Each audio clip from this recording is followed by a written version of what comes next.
És una de les presentadores que més hores de directe ha fet a la televisió i una de les cares més reconegudes de TV3. Campanades de cap d'any, magazins d'èxit com Bon dia Catalunya, Com a casa, L'hora de Maripà Huguet o Bojos pel ball, entre molts d'altres. La darrera vegada que la vam poder veure presentant un programa va ser el T'he vist i des de fa anys treballa al servei d'atenció a l'audiència de TV3 allunyada de les càmeres. Maripà Huguet, com estàs? Hola, molt bé. I vosaltres, Marc? Molt contenta de participar en el vostre món de la tele. Moltes gràcies. Com és que fa tants anys que no et veiem conduint un programa? Doncs perquè no s'ha donat l'oportunitat que en aquest cas me n'ofereixin cap, perquè últimament hi ha moltes produccions de TV3 que venen de productora i porten tot el paquet i porten tot el seu equip i perquè crec en definitiva que també des de TV3 el que s'ha volgut, com es veu, és diversificar una mica les cares i introduir cada vegada més joventut i més gent que comença, que arrenca i que ve carregada, potser no de l'experiència que et dona l'acumulació dels anys, perquè això és obvi, però sí que et que porten un altre bagatge i una altra experiència que nosaltres, els que fa anys que ens hi dediquem, no tenim, no? Jo us admiro a vosaltres quan de vegades veig la quantitat d'informació, la facilitat que teniu per treballar, quan a nosaltres, quan començàvem, ens costava tot tant, no? Sí que vam adquirir molta experiència, sí que ens vam haver d'espavilar molt, però vaja, que veniu carregats amb una informació i amb moltes possibilitats que mai nosaltres podrem igualar-vos, això està clar. I, per tant, donar obertura a tota aquesta gent com tu, jove, que té ganes de tirar endavant i d'endinsar-se en el món de la comunicació, em sembla perfecte. Però també reconec que estaria bé intentar trobar l'equilibri de la balança i intentar compaginar el que són les cares noves, les cares joves, amb el que tenim és l'experiència. Això sí, tenim més anys, perquè això no ho pots tirar enrere, però és igual, crec que som tan vàlids i que podem continuar treballant com fins ara. I aquest seria el meu desig, poder continuar fent algun programa a la tele, perquè en definitiva el que m'agrada és estar amb l'espectador, amb les persones que et veuen diàriament. De fet, en aquest sentit que ara deies de la renovació de cares, fa pocs dies vam poder veure la Marisol Galdón en un vídeo a les xarxes que alertava que a partir dels 45 la feina comença a escassejar, especialment en el cas de les dones. I estàs d'acord i creus que en el teu cas va ser una mica així? Sí, una mica sí que estic d'acord perquè vulguis que no, encara que et sembla que és increïble i que no pot ser, i que jo entenc, per exemple, que hi ha mons com el món de les models, que sí que tenen una edat determinada, o el món dels esportistes, dels futbolistes, per exemple. Sí que hi ha altres mons, com el món de la comunicació, que si bé la imatge, en aquest cas la tele, és molt important, però jo crec que, sense anar més lluny, sempre s'ha dit que als Estats Units, a Amèrica, les teles valoren de vegades molt més la gent amb unes quantes arrugues més, però que tenen aquella experiència perquè donen potser més credibilitat. Bé, no sé si és del tot cert, però sí que l'experiència és un grau, no? I sí que estic d'acord que la Marisol Galdón tenia una mica de raó. En el món del cinema i del teatre, si bé també és cert, potser no es dona tant el cas, perquè jo crec que l'amalgama i el joc de papers és més diversificat i també entenc que de vegades els fa molta ràbia als actors i a les actrius que per interpretar una persona gran escullen una persona jove, quan no hauria de ser, no? Però jo crec que hi ha casos diversos i que, en fi, no sé, hi ha moltes productores, hi ha moltes teles i hi ha molta oportunitat de fer comunicació. Jo crec que val la pena que ens tinguin en compte, encara això, que tinguem 4 arrugues més. Al final no passa res. No, jo des de, diguéssim, la meva joventut ja estic totalment d'acord, i més en professionals com en el teu cas, que jo realment me'n recordo, quan era petit, eres un referent, i per què no ho pots seguir sent?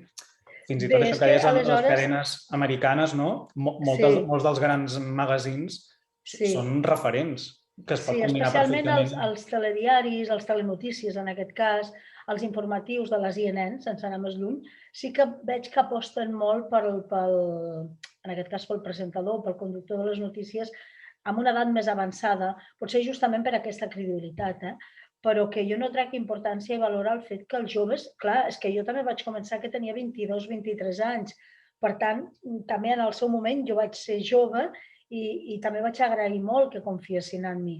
De manera que jo crec que a vosaltres se us han d'obrir les portes perquè sou molts els que us agrada el món de la comunicació i perquè també és cert que avui dia hi ha més possibilitats de feina que quan nosaltres vam començar. Només cal veure la quantitat de productores que hi ha obertes i la quantitat de feina i de moviment que hi ha en aquest registre de la comunicació. No? Per tant, benvinguts siguin tots, clar que sí, crec que tots hi cabem.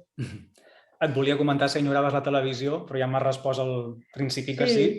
L'enyoro molt, però no pel fet que no es confongui, no pel fet de sortir a la tele i d'allò que et vegin, que et coneguin, de ser famós, entre cometes, perquè l'experiència ja està, ja em coneixen i ja són molts anys i tot, sinó perquè és que no he fet altra cosa que això. Jo quan vaig entrar encara no havia acabat la carrera a Lleida i compaginava les dues coses i per tant, vull dir que és aquest sentiment de dir és que com que no he fet altra cosa, el que m'agrada realment és això, és comunicar-me amb la gent, encara que no els vegis, encara que no els tinguis a prop, però a través de l'objectiu de la càmera jo els acabo arribant a percebre una mica, no?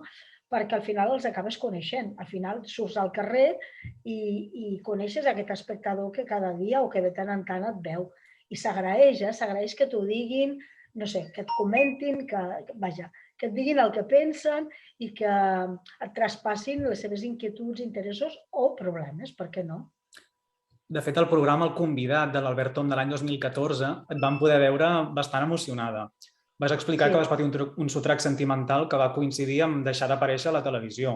Entenem que no va ser fàcil. Sí, una mica va ser la coincidència. Sí. Justament, és que a més va anar tota l'hora. I per tant, des d'aquest punt de vista sí que ho vaig passar molt malament perquè per una banda hi havia una cosa i per l'altra hi havia l'altra. Jo crec que potser les dues coses van fer una pilota molt gran que em va costar molt d'acceptar. D'entrada, doncs, el trencament d'una relació no sempre és fàcil i d'altra banda perquè jo sóc una persona molt fidel als meus principis i no t'ho esperes. Però bé, aquestes coses passen, després t'adones que el temps ho cura tot i que no passa res, no? Que dol, però no passa res. La vida segueix. Però, esclar, quan s'ajunten més coses pel mig, aleshores sí que et sap greu, perquè pel mig de tot això era el moment que jo encara havia de donar la cara a la tele i tot plegat era una mica complicat, però bé, en fi, que és la vida i s'ha d'admetre, ja està, i no passa res. Què has après de tots aquests anys allunyada, diguéssim, del directe o de la televisió? És un món de pocs amics? He après, sí, no s'ha donat molt en el meu cas, però sí que és cert que he après a valorar molt els amics que són realment amics, que són pocs, que n'hi ha 4, i és ben cert, i això no m'ho creia, i és ben cert. De cop i volta deixen de sonar molts telèfons que sonaven només per interès. Això sí que ho he après. Sonaven perquè en aquell moment sorties cada dia a la tele, tenies unes possibilitats, podies conèixer molta gent, tenies i tens molts contactes adquirits i també he après que d'això molta gent se n'aprofitava, no? Però tampoc excessivament, jo crec que he conservat les mateixes amistats de sempre, al contrari, moltíssima gent que sempre ha estat amb mi, que m'ha fet costat i que no m'han deixat en cap moment. Però sí que és cert que notes que hi ha un cert canvi i aquest punt també d'enveges i que t'has de començar a tirar-ho tot a l'esquena, no? De gent que potser en el seu moment es podia alegrar que jo deixés de fer tele o al contrari. Però tampoc he volgut capficar-me gaire, és a dir, la vida ha anat per aquí i ja està. Jo tinc els meus amics, conservo els meus amics i el que sí que he valorat i m'he adonat és la gent que realment t'estima i amb la que pots confiar et trobis en la situació que et trobis. I això és molt d'agrair. Què aporta el directe que és tan addictiu? És com una droga maldita, però és ben cert que és molt addictiu. Què aporta? Doncs, sobretot si t'agrada el món en què estàs treballant, perquè jo crec que si no ja no t'hi ficaries. És a dir, em costa molt d'entendre companys que alguna vegada deien a mi m'agrada molt sortir per la tele, però no m'agrada que em reconeguin pel carrer. Doncs t'has equivocat, perquè una cosa va amb l'altra. És a dir, el paquet és tot. I jo ho vaig entendre des del primer dia. A mi m'agrada molt, molt, molt el món de la comunicació, perquè m'agrada comunicar-me amb la gent, perquè m'agrada sobretot escoltar, que m'expliquin, que, no sé, poder fer una entrevista en profunditat i escoltar. Més que preguntar, escoltar. Només donar unes pautes, però que la gent m'expliqui el que vol saber, no? Sense ser incisiu, sense buscar anar més enllà, senzillament doncs, el tipus d'entrevistes que sempre havia fet. I la tele és addictiva per això, senzillament perquè et permet entrar en un món i perquè en el meu cas jo sempre dic que és la carrera, a part de la carrera acadèmica que vaig fer a la universitat, és una altra carrera, és la carrera de la vida. Jo vaig començar amb 23 anys, molt jove, pràcticament no sabia res d'aquest món, és que no tenia res a veure amb el meu, i de cop i volta he après tantes coses, he conegut tanta gent tan interessant que dius, mare de Déu, és que és una font de riquesa contínua, no? Que t'està omplint de cultura, de saviesa, d'informació. I a mi m'ha agradat sempre, sortir o no sortir per la tele, és una cosa que jo crec que és innata en mi. De petita sempre m'ho deien. És que ets un cuquet que t'agrada preguntar, t'agrada saber, però no xafardejar, sinó informar-te per enriquir-te, no? I per poder explicar als altres. Doncs jo crec que al final la tele i la ràdio i el que tu estàs fent en aquests moments és això, no és més que això. Com seria el programa que faries ara si tinguessis l'oportunitat? Seria la tele, la ràdio, en quina franja? Seria la tele, segurament. Seria el que feia, un tipus de magazín. M'agradaria fer moltes coses de les que ja he fet. Seria un programa d'entrevistes en profunditat, seria, per què no, un concurs. I sobretot em va agradar molt també fer l'en directe. L'en directe era aquell programa que et permetia connectar amb diferents punts de Catalunya i seguir una mica l'actualitat informativa des d'un vessant més relaxat, més distès, no? Que no només les males notícies, que també n'hi havia alguna.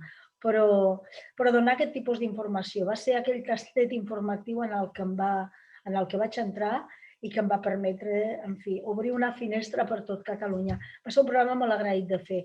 Però és que em costa molt triar-ne un, perquè tots els que he fet els he disfrutat moltíssim.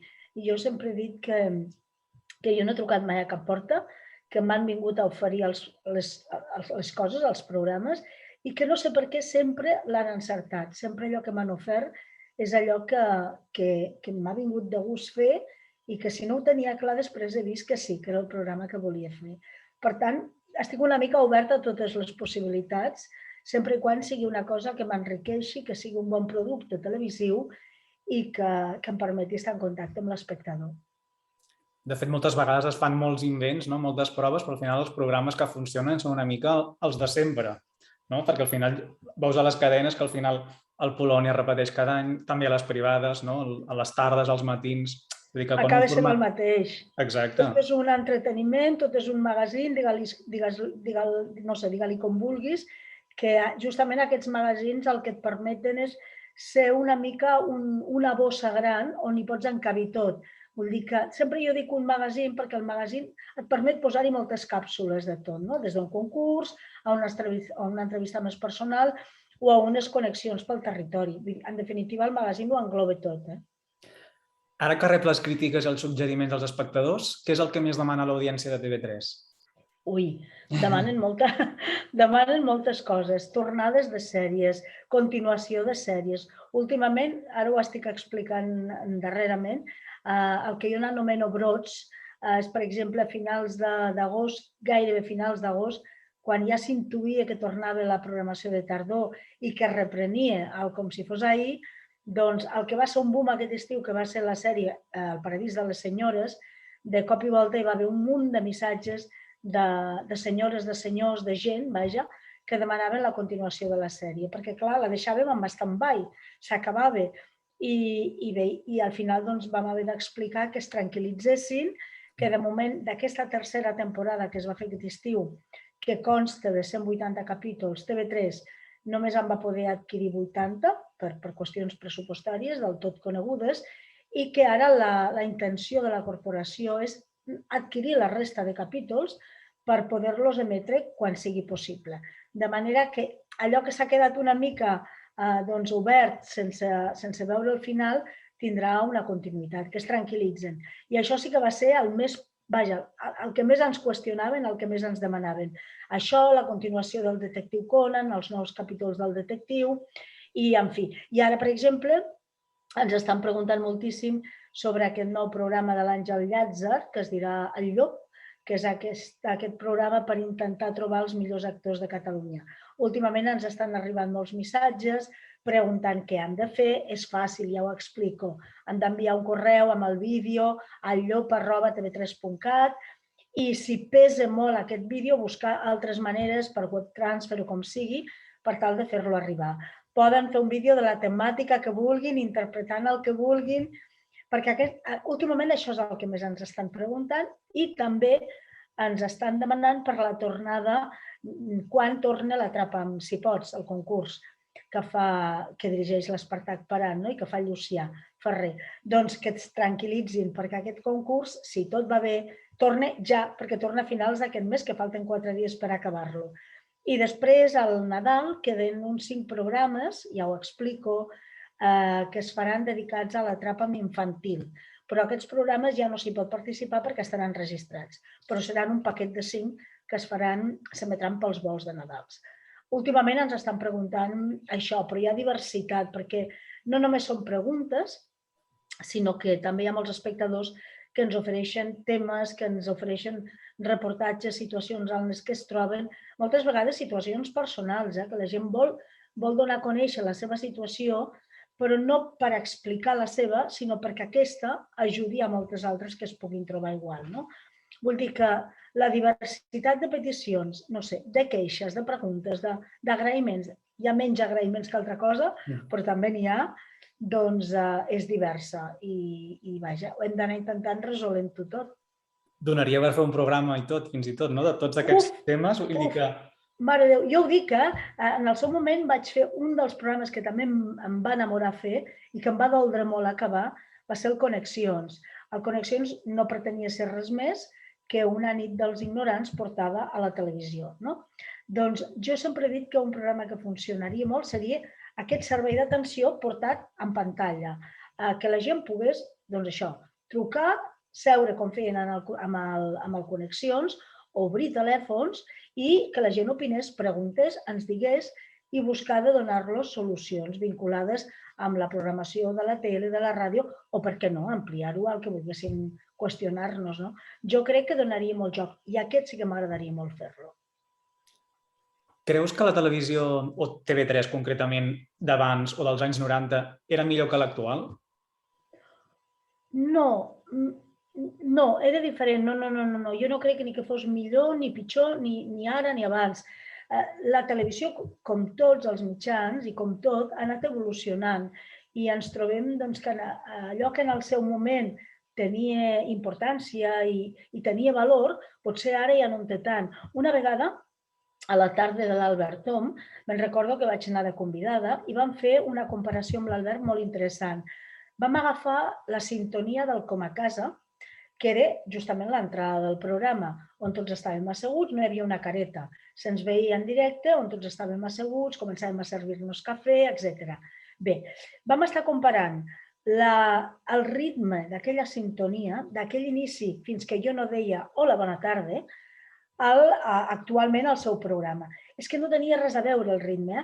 Jo quan ho vaig veure em vaig espantar perquè jo deia, que avorrit, esperar tanta estona fins que jo no deia bona tarda. Em semblava, vaja, inimaginable en el moment en què m'entrevistava l'Albert. Però en aquells moments, l'any 89 aproximadament, es portava això, es portaven aquests ritmes. Ara tot està molt més accelerat. Jo veig que bé, els programes, les sintonies, el ritme d'un magazín mateix és molt diferent al que fèiem nosaltres al Com a Casa, per posar un exemple. Era distès, no teníem pressa per res, jo crec que fins i tot era relaxant per això, perquè és que no hi havia aquella sensació de córrer, no? Els convidats els podies disfrutar, podies parlar-hi abans i després de l'entrevista. Ara, en els últims magazins que havia fet, pràcticament me'ls trobava asseguts al sofà, marxaven i ja no els tornava a veure més, no? Perquè, clar, el programa tenia el seu ritme i continuava. La televisió d'abans era millor? No t'ho sé dir. Es feien productes, potser sí, més duraders, que podien tenir més consistència i tenir més continuïtat. Però és igual, perquè al final un producte de televisió té un inici i té un final, si no també tot cansa. I una manera de no cremar-te tu com a persona és intentar canviar aviat de producte perquè no es cremi tot plegat, no? Era una tele diferent, com la ràdio, no sé, hi havia altres maneres de treballar. Era una tele, això sí, crec que molt imaginativa, perquè no teníem els mitjans que tenim ara i ens havíem d'espavilar com fos i treure les garrofes com fos. Jo sempre recordo els companys d'esports que deien que als inicis, moltes vegades quan s'havien d'enviar les cintes des de Madrid cap a la tele perquè arribessin, perquè sortissin al gol a gol que abans s'emetia, doncs les carregaven amb un taxi o a un passatger que agafava el pont aeri de Madrid, li donaven la cinta amb tota confiança i li deien, escolti, porti-la directament vostè a TV3. Això era fantàstic, perquè era d'una humanitat i d'una col·laboració amb la gent i era allò de espavila't, que la cinta ha d'arribar, no? Avui dia això ja no, vaja, no, ja no és inimaginable. Sí. No hi ha ni millors ni pitjors, és diferent. Sí, tot s'adapta, no? Al final... Tot s'adapta al final. Tot i que, bueno, al final, recordant el plató del Com a Casa, ara em recordo del Planta Baixa del Ricard Ostrell, no? Vull dir que al final tot torna també, Tot torna, sí, noi, sí. Amb un altre ritme molt més frenètic, però al final te vas també els sofàs continuen existint i les converses disteses, afortunadament també, perquè ja correm molt a la vida durant tot el dia, que també ens convé parar-nos i tranquil·litzar-nos i disfrutar d'una estona de tele. Al final la tele el que intenta o el que ha de fer, una de les seves missions és entretenir, no? Perquè la vida ja és prou complicada per tothom. Què mira la Mari Pau a la televisió, més enllà de TV3? Miro una mica de tot, però és que, clar, ho miro amb un ull crític, o més que crític per estar informada de tot, per fer un tastet de tot. També t'he de dir que miro poc la tele, perquè em connecto molt a les xarxes, segueixo molt la informació per això, per intentar tenir una mica informació de tot ràpidament, fer una mica de tastaulletes sense arribar a aprofundir en res concret, només en allò que t'interessa. Però, a part de TV3, miro els altres canals, m'interessa el que fan els companys de les altres teles i miro plataformes, segueixo, no sé, de tant en tant, tampoc tant perquè tampoc tinc tant temps, segueixo pel·lícules o sèries de Netflix. Però a part d'això, res més. M'agrada molt llegir, m'agrada molt fer altres activitats i el dia té les hores que té i tant de bo en tingués més, però és així. De fet, alguna vegada havies dit que estudiaves molts idiomes. Quants en parles ja? Ara estic estudiant xinès. Començaré l'última part de tercer i bé, parlar-ne. He estudiat italià, he acabat l'italià, he fet també l'alemany, he estudiat anglès, bé, francès és la meva carrera, filologia romànica, i ara estic endinsada amb el xinès. Vaig començar primer de portuguès i primer de rus, però per allò que les hores són les que són, va arribar un moment que se'm solapaven algunes llengües i no podia ser. I a més, entre la vida de la tele i l'altra vida d'activitats, impossible. Aleshores vaig deixar el portuguès i el rus m'agradaria continuar-lo, i el portuguès en un altre moment, quan potser hagi acabat altres. Però ara estic molt ficada amb el xinès perquè el xinès demana molt. I tampoc tinc tant de temps, ja em costa i cada vegada és més dificultós, però em costa molt deixar-lo també, perquè si el deixo el perdré del tot. He perdut, és a dir, l'alemany, al no practicar-lo, mira que m'agrada molt, però si no el practiques perds les llengües i es tracta una mica d'estar al dia de tot. M'agraden les llengües perquè la meva carrera és filologia i no sé, perquè sempre m'ha agradat conèixer altres cultures. M'agradaria molt fer la carrera d'estudis xinesos quan tingués temps, però també m'agradaria molt fer dret. És que, saps què em passa? Que crec que m'agrada estudiar, però crec que no tinc el temps que voldria tenir per dedicar-lo. La percepció és aquesta, que t'agrada molt empapar-te de coneixement, sigui en directe, sigui a nivell personal, tu des dels estudis o abans com ho feies sempre en un programa, és aquesta sensació de coneixement continu. Des de petita, això és una cosa que els meus pares sempre m'han dit, és innata, és a dir, sempre he intentat saber una mica de tot per poder escoltar o perquè quan m'expliquen coses sàpigui de què m'estan parlant o poder, no sé, comentar coses que tens informació. Tot allò que m'arriba, jo dic, paper que em cau a les mans, sigui el que sigui, paper que em llegeixo. És que és una cosa innata en mi, no puc fer-hi res. No sé, és com una... No sé si és una obsessió o què, però m'agrada estar informada de tot. Sí, m'agrada que la gent m'expliqui coses, m'agrada conèixer gent, per això potser m'agrada tant el món de la comunicació, no sé, serà per això. Molt bé, doncs moltes gràcies i esperem realment veure't aviat, perquè... Moltes gràcies a vosaltres, Marc, un plaer. Per mi, realment, i crec que per molta gent, que sempre ho diuen, la típica frase de on és la Maripau, què se n'ha fet? I és una frase que, encara que et sembli mentida, entre moltes persones es diuen, i de vegades sempre en molts programes, o també vam veure el persona infiltrada, i molta gent sorpresa va dir, ostres, mira, la Maripau està on fire, fins i tot deien a les xarxes, així que realment, escolta... Estic contenta de tot el que he fet, del que faig i amb molta il·lusió de poder continuar, i tant que sí. I gràcies per convidar-me en aquest món vostre de la tele que dona molt de sí. Teniu moltes coses a fer, teniu feina i sobretot sou joves i jo us felicito perquè teniu un món de possibilitats i el que dic és que, no sé si és un consell o no, però vaja, a mi m'ha anat molt bé, que l'aprofiteu moltíssim, que val la pena, que tot passa i que s'ha de disfrutar el moment, això certament.